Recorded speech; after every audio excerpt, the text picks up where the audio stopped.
Okay, good afternoon, everyone.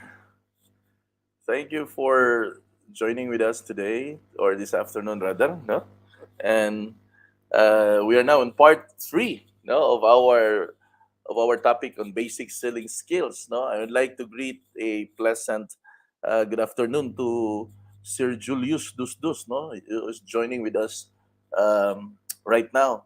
And if in case nandyan na po kayo, good afternoon, everyone.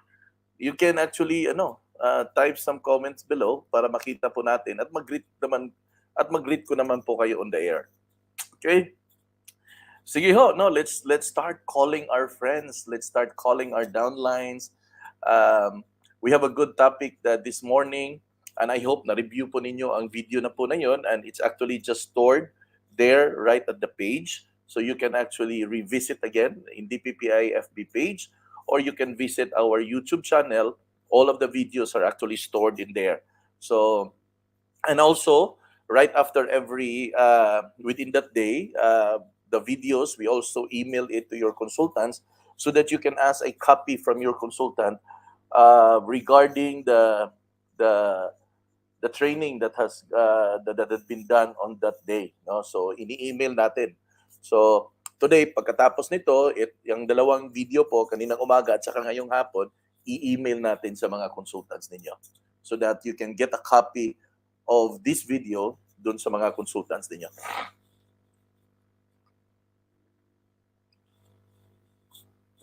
Okay, good afternoon. So guys, if you are hearing me right now, paki-contact yung mga natin, mga kasamahan natin sa negosyo para they can join with us. And most importantly, I really would appreciate if may mga bago po tayo makapag-join today. Kape po tayo. Kasi at this time here, it's 3 o'clock. So medyo maantok na oras, no? So that's the reason why every time na may afternoon session tayo, you will always caught me drinking coffee. Okay? So ayan, Christian, good afternoon sa iyo, brother.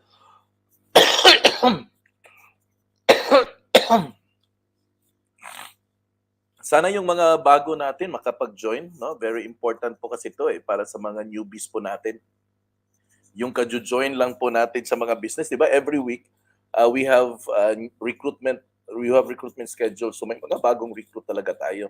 Make it into a point na if may mga bago po kayong recruit, endorse our online training para they can have a head start. Now, good afternoon to Miss Jeneline Disalis. Thank you for joining, Miss Jeneline. Ma'am Renita, thank you very much. No, I don't know, no, if there are still people in our office in Lapu-Lapu, and I think they are still doing a presentation. And if wala na, and if you are there, you can actually put it in the television so that they can hear me. No, let's ask. No, I'll ask Van if ano pa ba. Van, may seminar ba? Uh, okay. So, hopefully you can invite your new recruits, no? It is important na pag may mga bago po kayong recruit, i-share niyo agad, no? Share niyo agad ang link na to sa page na to, sa YouTube channel natin so that mapakinggan po nila in their own spare time. They can have the learnings na kailangan nila in their own spare time, but I would really much appreciate if they can join with us live, no? Kasi iba pa rin po yung live eh. They will be given the chance to ask questions, they will have an interactions, and at the same time, alam ko na nakikinig ka, no? So good afternoon to you, Miss Marisa de la Cruz. Thank you for joining, Miss Marisa. Let's have a minute or two, no? Para at least makapasok po yung mga audience po natin. By the way, remind ko po ang mga kasama po sa site tour bukas. Batch 6 na po yan. So please, atabayanan po ninyo. Come early para hindi po kayo ma-late dun sa mga site tour po natin. Thank you, Marisa, for joining. And please, no, make it into a habit na magjo-join talaga kayo ng mga site tour at mga PKS. It is very important. Tapos at the same time, mag-expand po yung mga learnings po ninyo, no? Maging wider po yung mga learnings po natin. And that is what is important dito po sa negosyo na to, is continuous learning lang po. Then explore other tools na magamit po ninyo. Learn how to do Facebook ads, you learn how to do, ano pa ba? Aside from Facebook ads, subscribe to Lamudi, subscribe to Carousel, to One Property, to Profit, anything that can help you market your project, available. Kasi I mean, ang mundo ngayon, grabe ang competition eh. So we really have to fight competition. Okay, sige.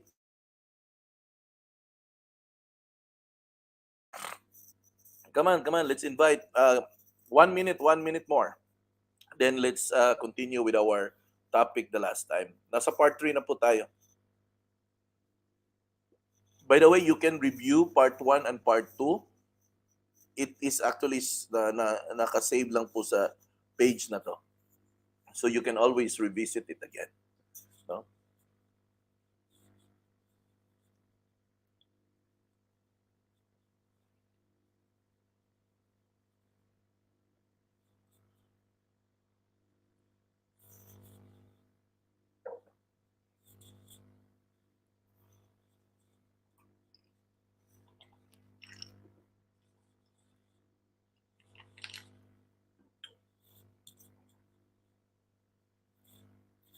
Okay. Where are the others na nga ba? Okay. I guess let's start. Okay, where was I when I left off? Okay, let me see. Okay. Now, the last time we were talking about what's happening between a seller and a buyer. And we have found out that there was a parallel flow that is going on, or a process that the buyer is going to, and and the seller is also responding according to the flow of the buyer. Now we're going to take a look at how are we going to approach everything, no? Kasi nakita na po natin yun eh. Ang seller, ina-identify niya ang need ng buyer. Tapos pag na-identify niya ang need ng buyer, ipipresent niya yung solution at saka yung mga benefit na makukuha niya doon sa ino-offer niya.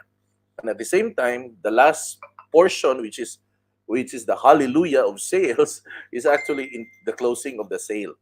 But etong proseso na to, there is actually a sales presentation process that is going on.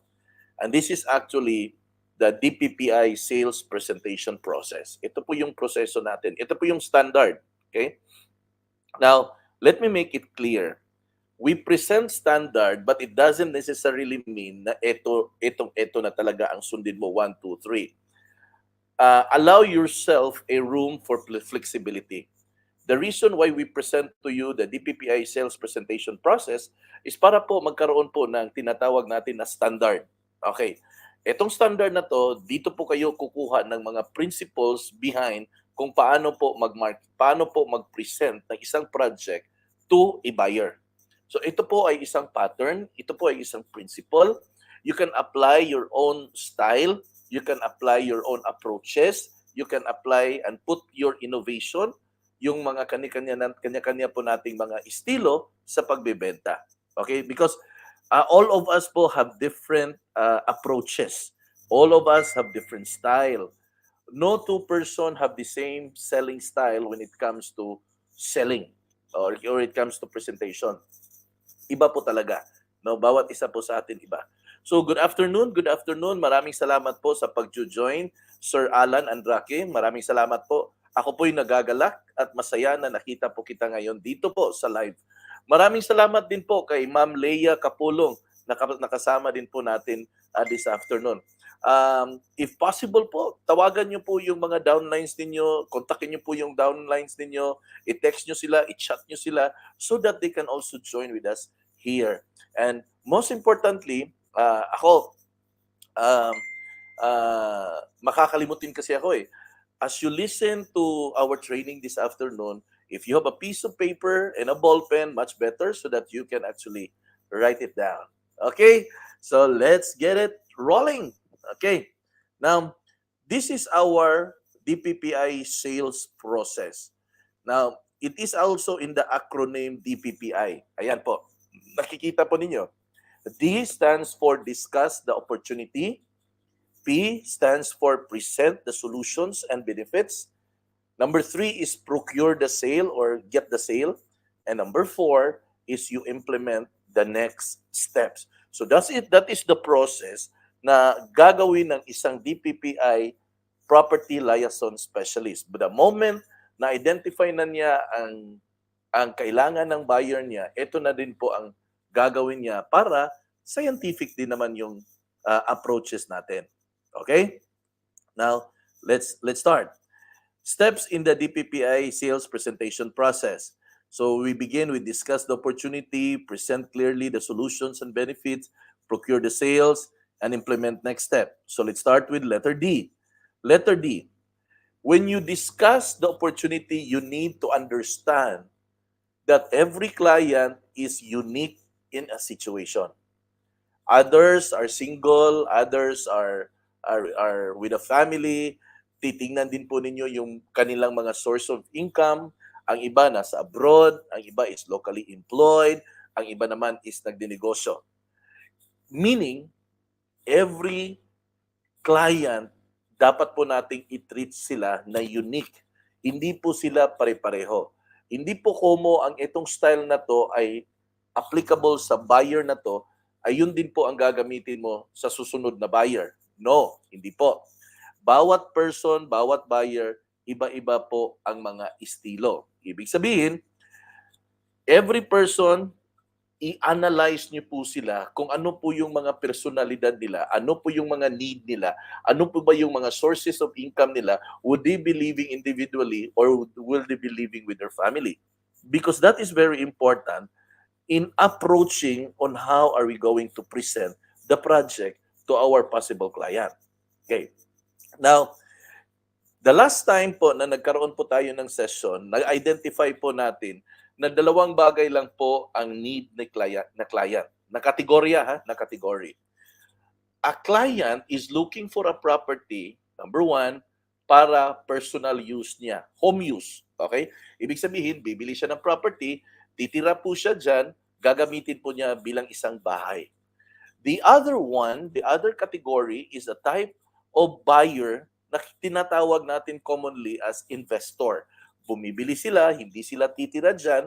What is their concern is that kung etong property na to is madali bang maparentahan. So those are the type of people that are investment mindset. Okay. So dalawang kategorya po ang meron ang buyer po natin. So based on this understanding, based on this parameter, we need to take a look at the situation na una, itatanong mo sa sarili mo, itong buyer ko kaya is for home use? Itong buyer ko kaya is for investment? And how are you going to do that? Well, there is no other way in knowing it except by asking it. Ganun lang. You just simply have to ask na kung ano ba siya, pang personal use or pang investment. Okay. Now, good afternoon to Miss Ana Lizelle Dano of Bohol. Thank you, Miss Lizelle, for joining with us this afternoon. And I pray that you are going to gather your new team, no, your new downline, because this is very nice topic. This is very important for them. Okay? So, thank you, Lizelle, ha, for joining.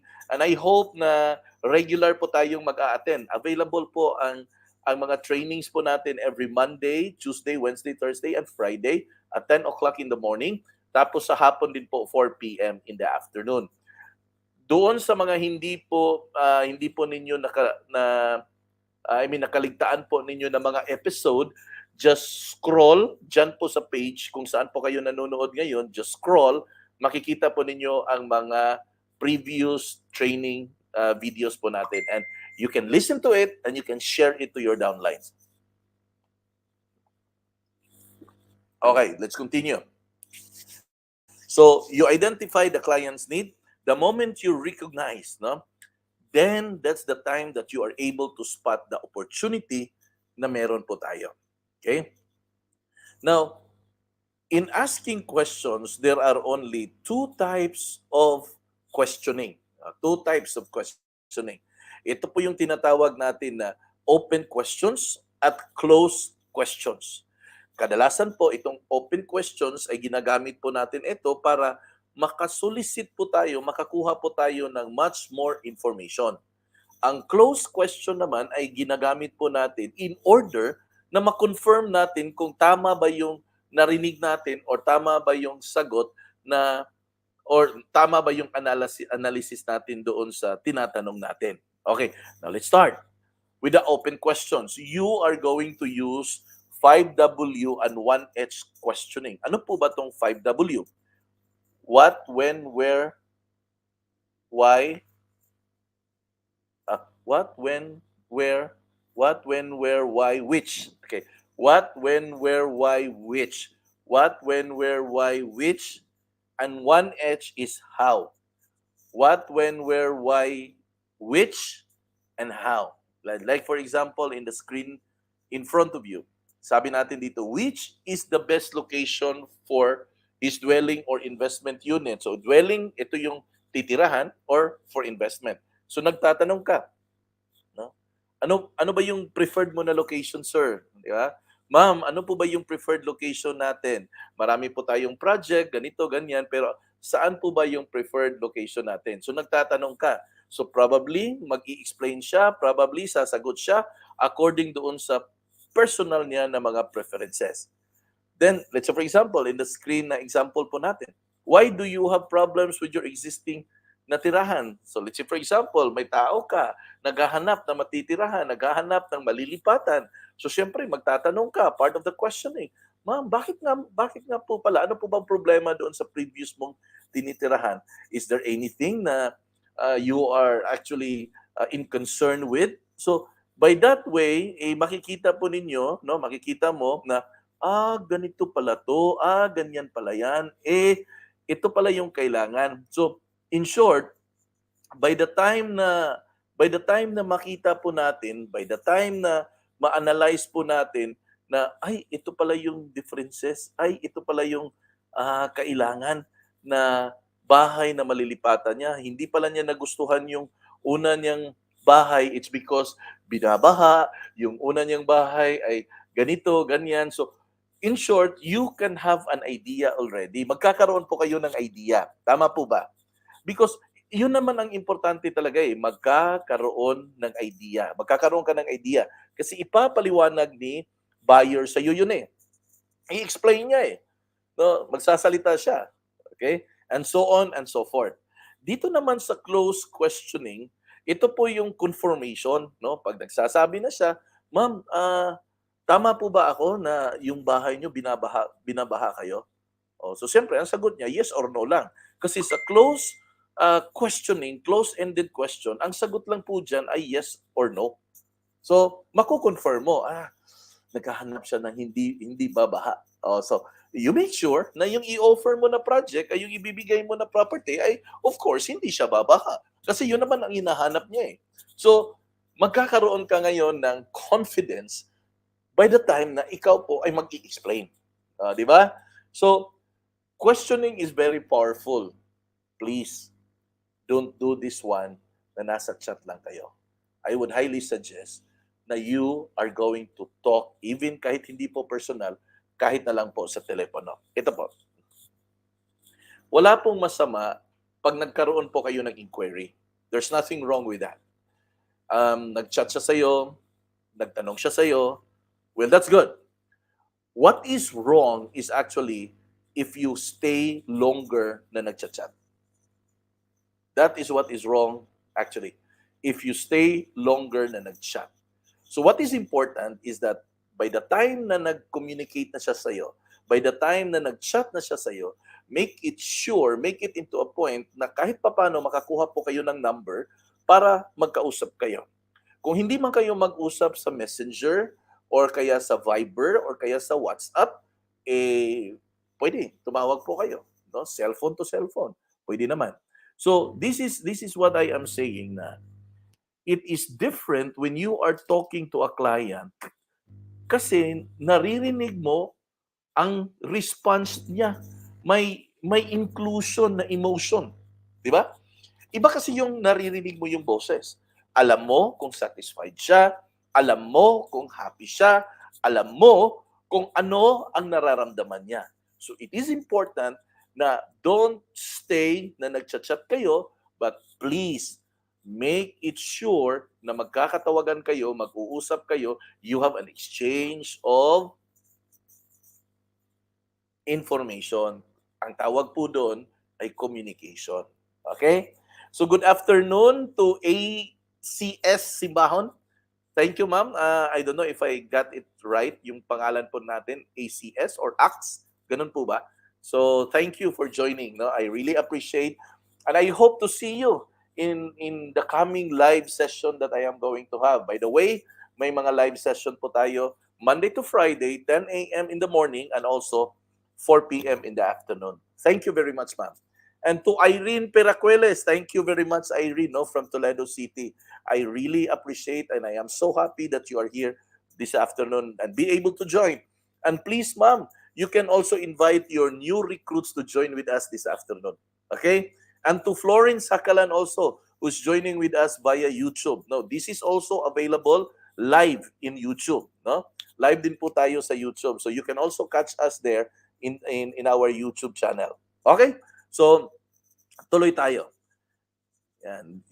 Doon sa open and ended question. Okay. Now, let's take a look at you need to help client to recognize the opportunity. Okay. Now, alam po natin na may hinahanap si may hinahanap si buyer. Alam natin na itong hinahanap niya is very crucial na ma-handle natin properly because pag na-handle natin ng maayos, itong question niya, itong inquiry niya, ay makukonvert natin into a sale. Okay, na ngayon, once you are able to gather all the information na kailangan mo para makapag-offer ka ng tamang property sa buyer mo, no, i-summarize mo. Okay? Para makuha mo yung kung ano talaga yung tinutumbok ni buyer na gusto niya. So your priority is to get nearer to your agenda. Yun yung po yung pinaka-priority mo na makuha mo ang ano talaga yung gusto niya. Okay? The moment ma-summarize mo, nag-usap na kayo, di ba? Nag-usap na kayo, may idea ka na dun sa gusto niya, dun sa description na binigay niya sa iyo, then you can now start to analyze ano ba ang mga project na meron na available para pwede kong i-offer sa buyer ko. Okay? So ang next na step na gagawin mo diyan after ma-summarize mo yung need ay this time magbi-build up ka na ng opportunity. Pag sinabi nating nag-build up ka ng opportunity, ito po yung stage wherein you are starting to gather the possibility kung anong project ang pwede mong i-offer. Okay? So in short, ang dami pong pwede nating i-offer pero hindi naman kasi pwede nating i-offer lahat. Kaya tinutumbok natin kung ano po ba talaga yung kailangan ni buyer, kung ano ba talaga yung gusto niya. Okay? So maraming salamat. Thank you for joining Miss Imelda Harapan. I am so happy that you are able to come with us with this training this afternoon and hope to see you in much more training that we are going to have. Okay? So let's discuss the opportunity. Now, let's go to the number 2. Present clearly the solutions and benefit. Okay. Natapos mo na. Na-gather mo na ang gusto mong dapat mong malaman sa kliyente mo. Ngayon, doon sa summary mo, nakuha mo na kung ano talaga at saan ang gusto niya na property na kukunin niya sa iyo. Ngayon, it's about time na maghanap ka ng property at kung nakahanap ka na ng property, ngayon, ipipresenta na po natin sa kanya ang property na nakita mo, na nakuha mo. Now, one piece of advice. Okay? One piece of advice. When you present a project to your client, prepare at least 1 or 2 project na pwede niyang pagpipilian. At most, 3. Okay? 1 to 2 project, at most is 3. Bakit kailangan mag-prepare? Very simple. Just in case hindi niya magustuhan, yung una nating prinisinta, you still have 1 or 2 more backup project that you can probably offer. That's the intention there. Okay? Take note of the following.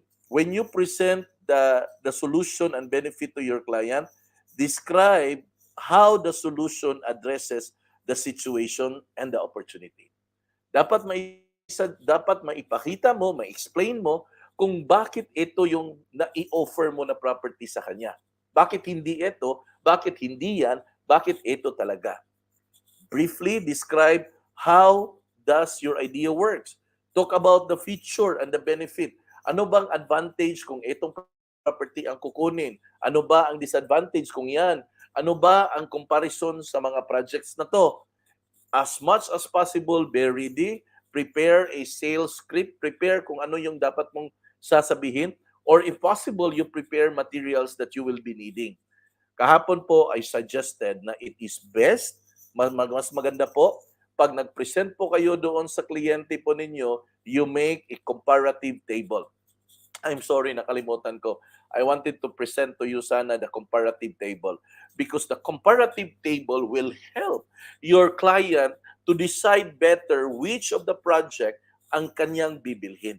It's not about presenting to the buyer na maguguluhan siya, but the point here, we want to make it clear to the buyer that we perfectly understand what he needs and is that there are differences as to what are the things na gusto nila at we want to present to them na itong gusto nila ay ito po yun, swak naman, pero kailangan lang talaga nilang mamili.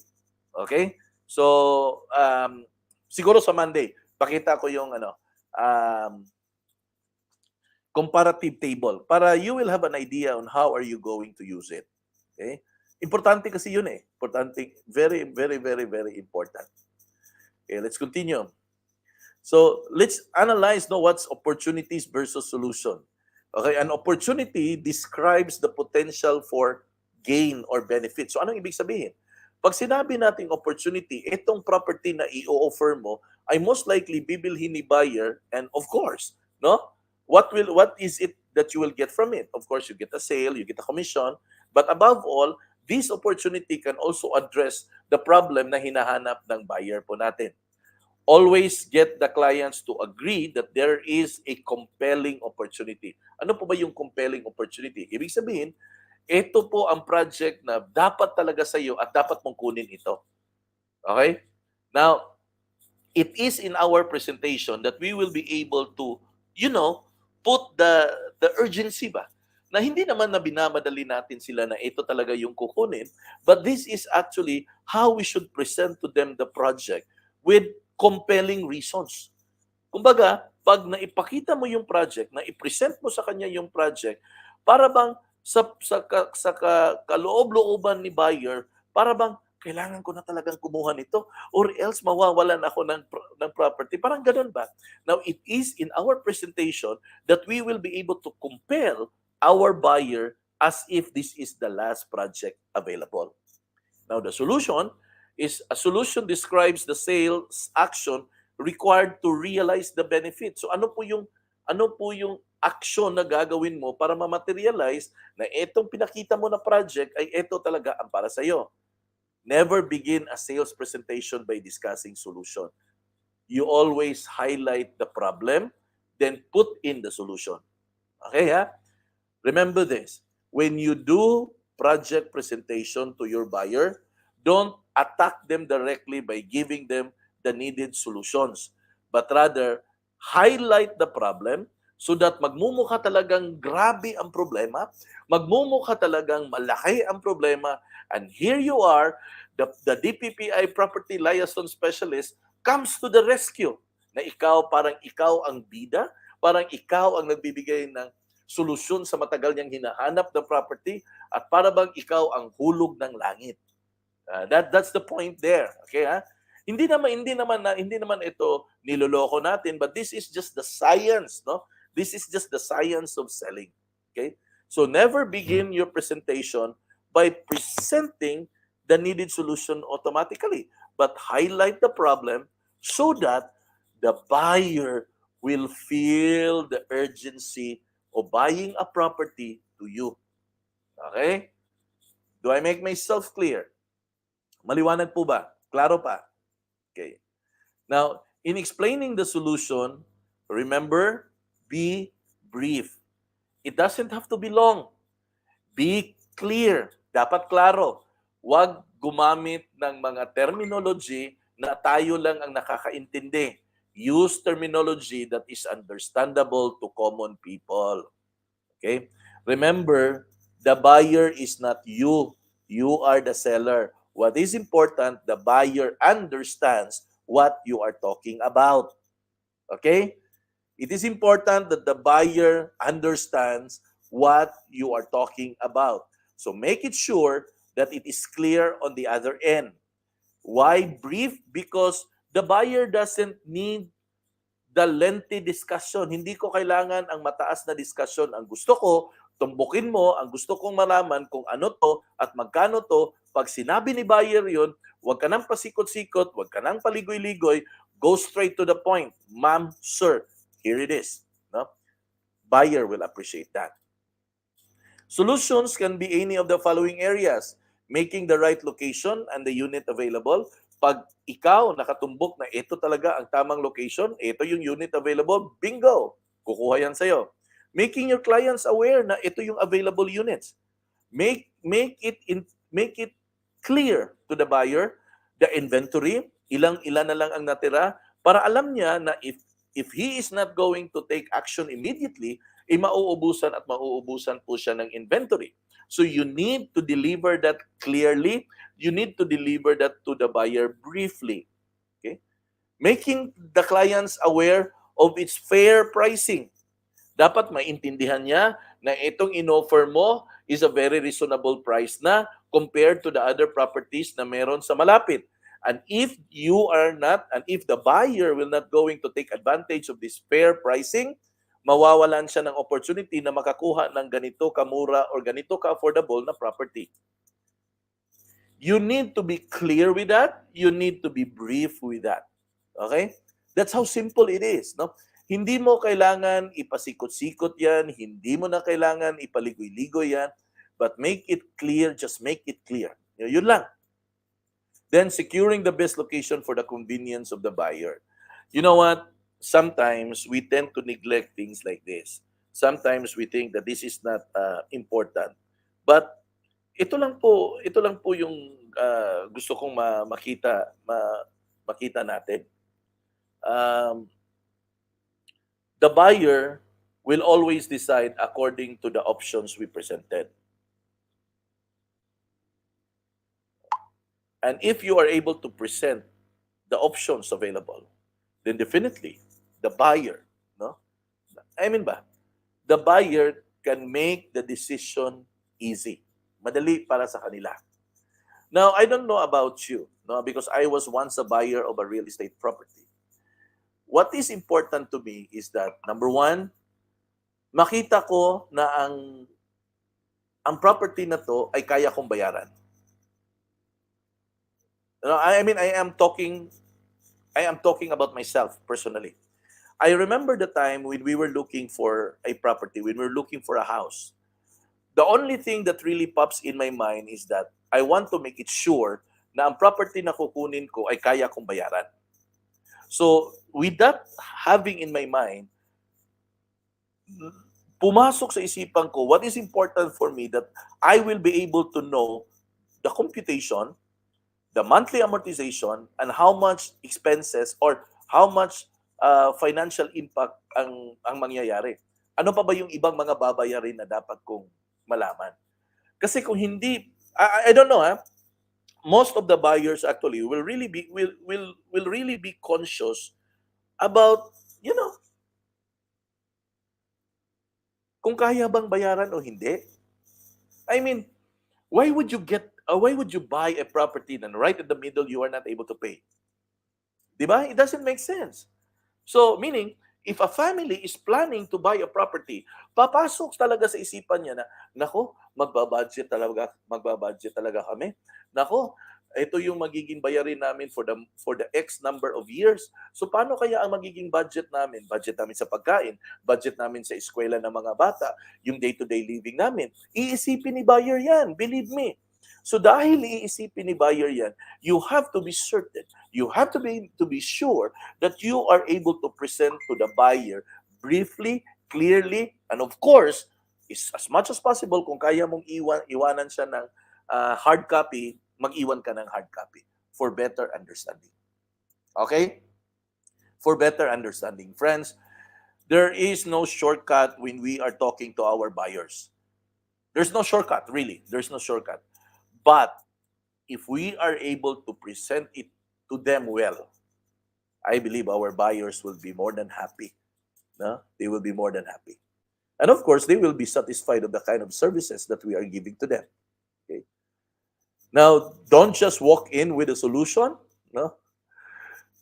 I mean, when you walk in with a solution, it seems na parang kang ahente talaga na nagmamadaling i-close yan. Parang high pressure selling ba? And most likely, pag ako po yung pinipressure mong bumili, I would rather say no.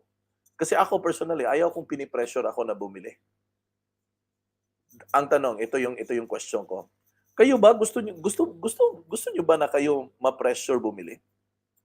Gusto niyo bang pressurein kayo bumili? Ano sa tingin niyo? Can I have an answer, please? Kayo ba gusto niyo bang i-pressure kayo na bumili? Gusto niyo ba 'yon na i-pressure kayo? Is that what you like? Na you will be pressured, i-pressure kayo na bumili ng anything? Diba? Ayaw mo? That's exactly. Kahit ako po, I don't want to be pressured. You wait. Let me decide. But you have to show me You have to present to me. Dapat ilatag mo sa akin para makapag-decide ako, pero wag mo akong madaliin. Ganun po yan eh. Di ba? So, I guess lahat tayo pare-pareho. Then, what is the best one is, do show you understand his needs and opportunities. Make sure that you are able to present yourself that you are in concern. Okay? And what way are you going to do that? By asking question about the needs, by suggesting relevant opportunities, of course, no? Alam nyo guys, we need to be sensitive. Okay? We need to be sensitive. As much as we want to close the sale, we want to be empathic in our selling. Okay? Why? Because the best connect between the seller and the buyer is when we are able to pierce our, no, kumbaga, kung pwede nating tusukin ang buyer natin right at the middle of the heart. Kasi pag nakuha natin yung pinaka-dulo, pinaka-sentro ng puso niya, believe me guys, sa'yo kukuha yan no matter what. So there has to be an empathic na dating na mararamdaman niya na sincere ka, mararamdaman niya na ikaw solid na sumusuporta sa kanya, mararamdaman niya na nandyan ka, na tutulong sa kanya para makakuha ka ng property na gusto niya. Pag yan ay nararamdaman niya, pag yan ay feel na feel niya, maniwala man kayo o sa hindi, hindi yan lilingon sa ibang ahente kung hindi sa iyo lamang yan kukuha.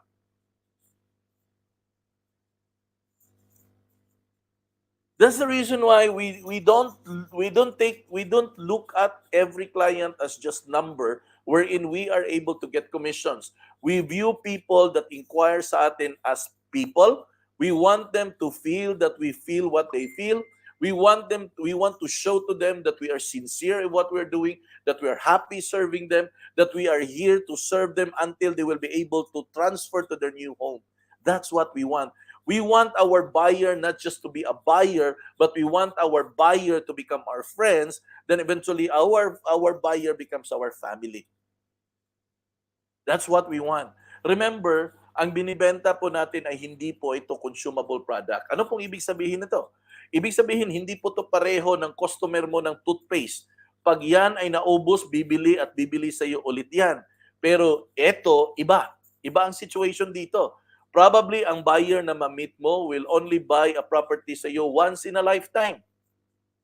So where are we going to get the other businesses?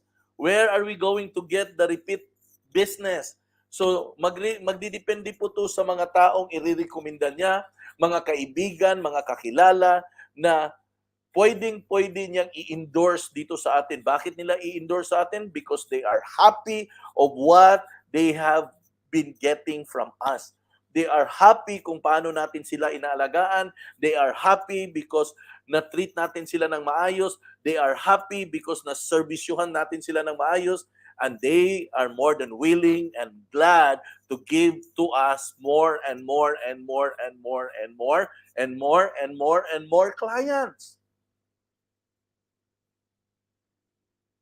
We want to champion in the areas of customer service. We want to be known. DPPI wants to be known na isang agency na nagsiservisyo talaga para sa mga kliyente at magiging happy ang mga kliyente. That's the reason why every time may mga agents tayo na nagpo-post na ang mga kliyente nila, binibigyan sila ng bag, binibigyan sila ng gift, at kung ano. It's not about the gift. It's not about the bag. It's not about the perfume, kung ano man yung binigay. But it's about the gesture that the client was so happy and they are more than willing to give gifts to you because they are happy and satisfied of whatever services na pinakita mo. That is what is important actually. And when we have a client like that, they will always remember your name. You will always be part of any special occasion in their lives. You will be invited in any birthdays. You will be there in any special gatherings in their life. And that is exactly what we want to happen to each and every DPPI agents we have. Kaya nga sabi ko please, when we have trainings like this, when we have seminars like this, please tell your new recruits to join. Please tell your new recruits to listen to this training, or else padala niyo po ang video sa kanila. Let them listen to it, then check on it if naririnig ba nila, napakinggan ba nila. Why? Because we want every single DPPI members will always be onboarded of what is really the core services na gusto nating mangyari dito sa DPPI. This is not just all about commissions. This is not just all about getting the money, but this is actually fulfilling a vision. Can you imagine? Napakalaki pong parte ang buhay mo sa katuparan ng pangarap niyang magkabahay. Na kung hindi dahil sa iyo, kung hindi ka dumating sa buhay niya, malamang hindi siya matutulungan na magkabahay siya. How precious that mission is para sa atin. Kaya nga ako I will never forget, even up to today, yung agent na nag-asikaso na magkabahay ako. Kasi hindi, nakakuha po ako ng property, ng bahay, hindi pa po ako real estate agent. And even up to this point, I remember the name of my agent because he was able to serve us well. He was able to help us so that we can get a home. It wasn't just buying a house for us, it was a dream come true for us. And this agent, Mr. Mel Ochia, was used by God in order for us that our dreams will come into reality. Yan din ang magiging papel mo sa buhay ng mga kliyente natin. Okay? Kaya wag mong sayangin yang opportunity na yan, kapatid.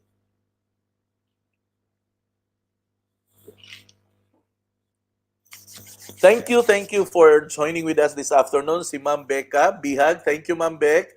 I really appreciate that. I love to see you here, no? And also to Miss Maricel Ligutom. Thank you for joining, Ma'am Maricel. I hope you can join with us from time to time or most of the time. We are having online training every Monday to Friday, 10 o'clock in the morning and also 4 o'clock in the afternoon. Different topics po yan. Okay? Different topics po yan ang morning, different topic din po ang afternoon. Okay? Konti lang audience natin to, this afternoon. We only have 10 audience. Nasaan kaya mga tao? Kaninang umaga, marami-rami. But I really hope na ma-share po ninyo ang video na to. Okay? Let's continue. Okay. In explaining the benefit, these are a few tips that I would like to share to you. Always remember, every client has a unique situation. Hindi po pare-pareho ang mga kliyente. What works with the other one may not work with the other one. Iba-iba rin po yung mga sources of income niya. Iba-iba rin po ang scenario kung paano sila napunta sa iyo. Okay?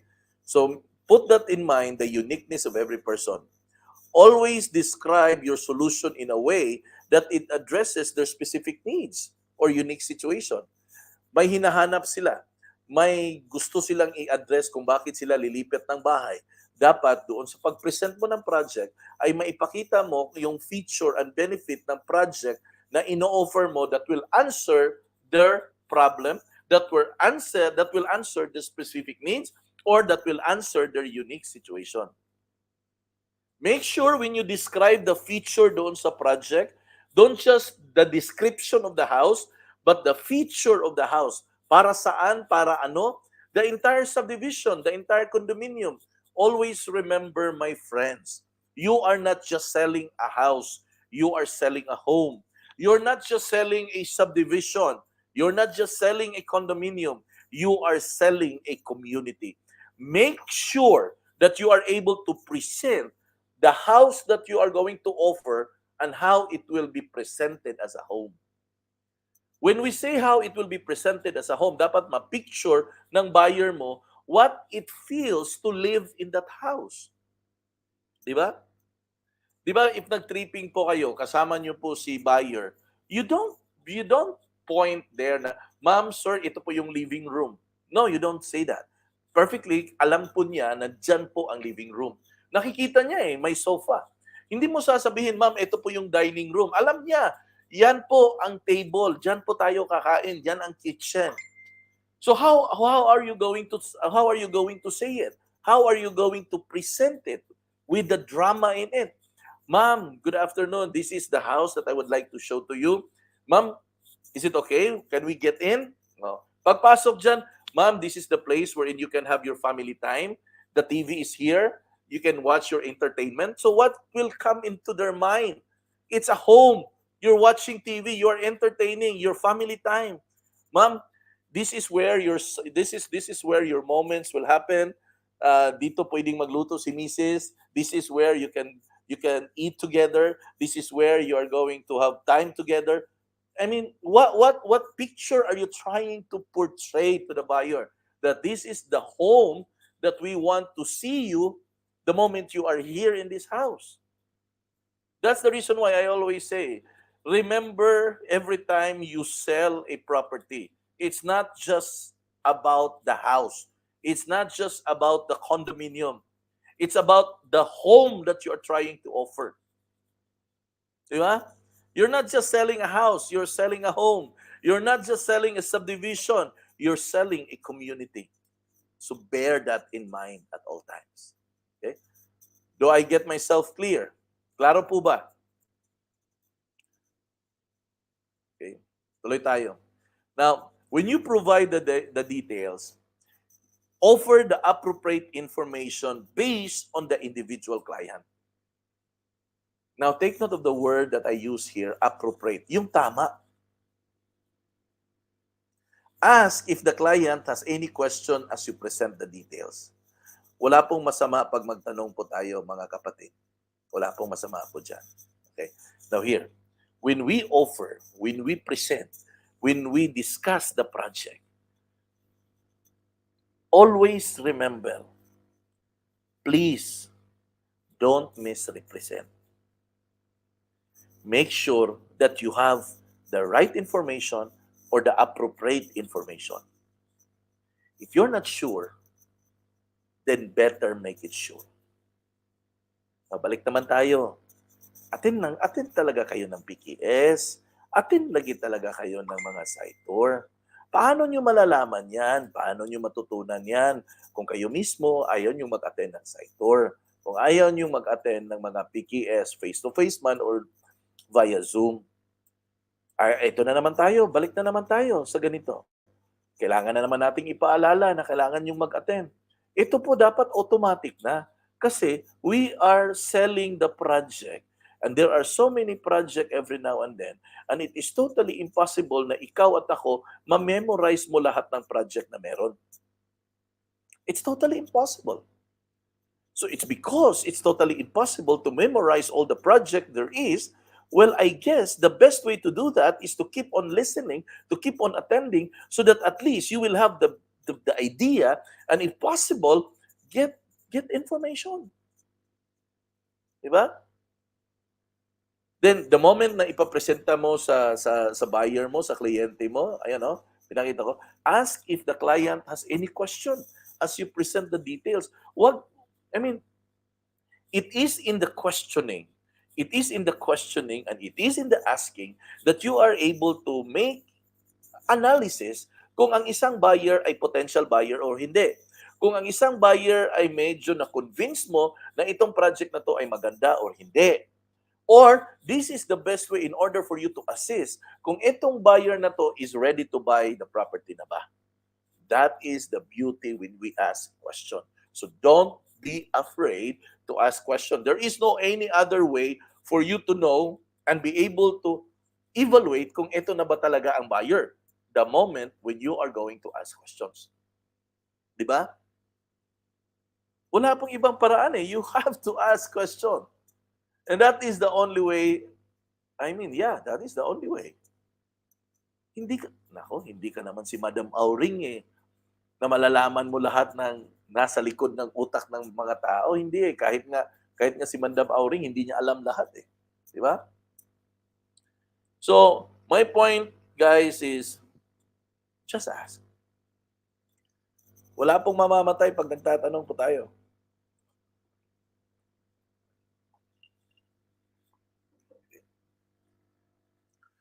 Let's continue. Uy, grabe. Tapos na tayo sa pangalawang P.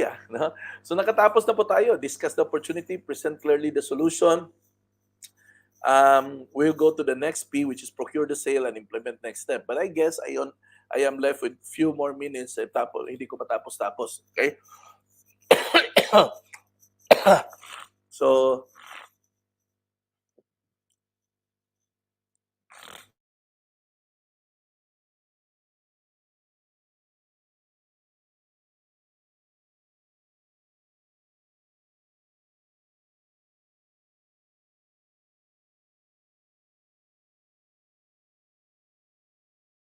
okay. So, ganito na lang. Let's wrap it up. Okay, let's wrap it up. Nakatapos po tayo ng dalawa. Uh,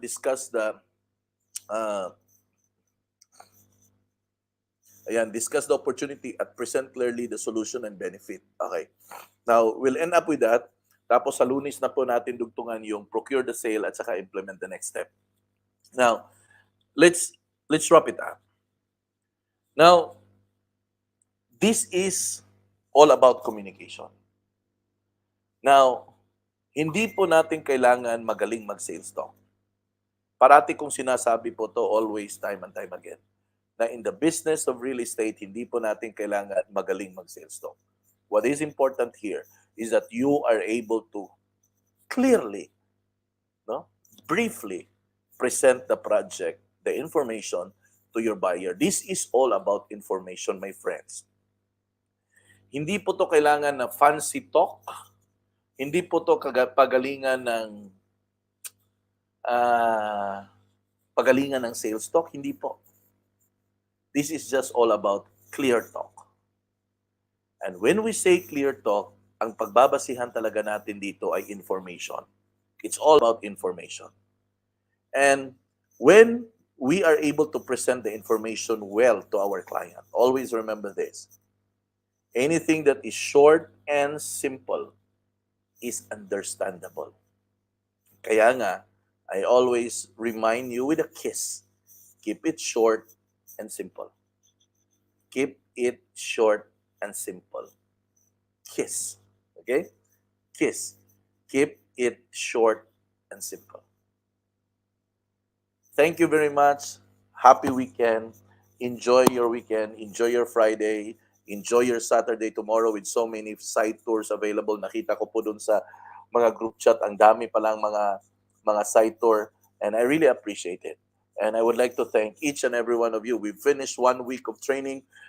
Hindi pa rin po tayo tapos sa series natin sa umaga, Driven by System. At hindi pa rin po tayo tapos sa series natin on basic selling skills. Now, this is what I would like to ask a favor from you. Our topic since Monday up to Friday, both in the morning and in the afternoon, are all stored in the page wherein you are watching. Intentionally, ginawa talaga natin ito sa page so that it would be easy for you to browse on the videos kasi mahirap po dun sa groups kasi ang daming nagpo-post. So what I want you to do is to those of your downlines na hindi po naka-attend sa mga sessions natin live, now share to them the video para mapakinggan nila over the weekend. And if they are available next week, Monday to Friday, they can catch up with all of the lessons that we are going to tackle. So hindi po sila mawala doon sa discussion. Masundan pa rin po nila kasi nilagyan ko naman Part 1, Part 2, Part 3, Part 4, Part 5, Part 6. Now ito, basic selling skill, nasa Part 3 na po to. With the Driven by System, nasa Part 6 na po tayo. Ibig sabihin, by Monday is Part 7 na, at saka sa basic selling skill, is Part 4 na po tayo. Now, I need your help with that, honestly. Can you help me share to your downlines? Is it okay with you if you share it to your downlines? Can I get a yes for that? Can you type yes if it's okay? Is it okay for you if I'm going to ask help from you that you can share it to your downlines so that they can listen to the video? Is it okay? Hello? Can you type yes if it's okay? Tanong ako ulit ha, is it okay? Is it okay if I'm going to ask a help from you if you could share it to your downline so that they will be able to listen to the videos? There's 10 videos actually kasi dalawa every day So there are 10 videos available, 1 hour each, no, of the videos. And I hope that they are able to listen to it so that by Monday, pag tuloy po natin sa sessions po natin, eh maintindihan at makasakay lang po sila. Okay? So thank you very much. God bless you all and enjoy your weekend. I am Joffrin Villasencio, broadcasting live from Vietnam. Bye!